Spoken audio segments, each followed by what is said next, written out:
Misol uchun men o'zim ham hech qachon duolardan, orzu qilishdan to'xtamaganman-da. Shunaqa vaziyatlar bo'lgan hayotimda.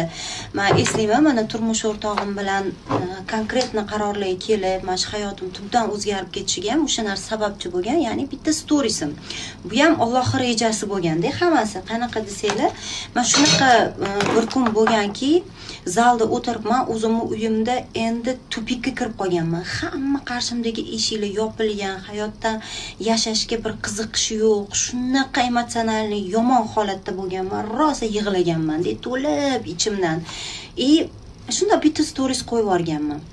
Sraz yarim soatdan keyin erim yozyaptilar. Hali ham tugamadimi, problemingiz yo'q, tugamadi desam, ko'rishib gaplashib olaylik.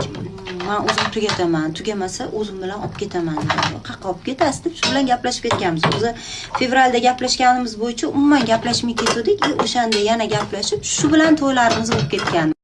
Shu paytgacha meni orzularim amalga oshishida hech qanaqa bir rasm, bir nimalar menga yordam bermaganda, doim nimadir sabablar, qanaqadir umuman boshqa narsalar, kimlar bilandir bo'lgan suhbatlar, cheris nimadir, yo uxlab yotgan joyimda birdan ideya kelib qolib, turib ketib nimadir ish qilib o'shani orqasidan nimadirlar. Mana shunaqada, bu meni nazarimda devorga yopishtirib qo'y, faqat o'shanga qaraverish, bu yerdan harakat qilish kerak deydi. Yo'q, siz emotsionalni xohlasangiz, xohlamasangiz rasmga bog'lanib qolasiz. Bo'ldi shu bilanda, bu chegara deb o'ylayman. Bizning tasavvurimiz qanaqa keng. Men to'yim bunaqa bo'ladi deb tasavvur qilmaganman hech qachon.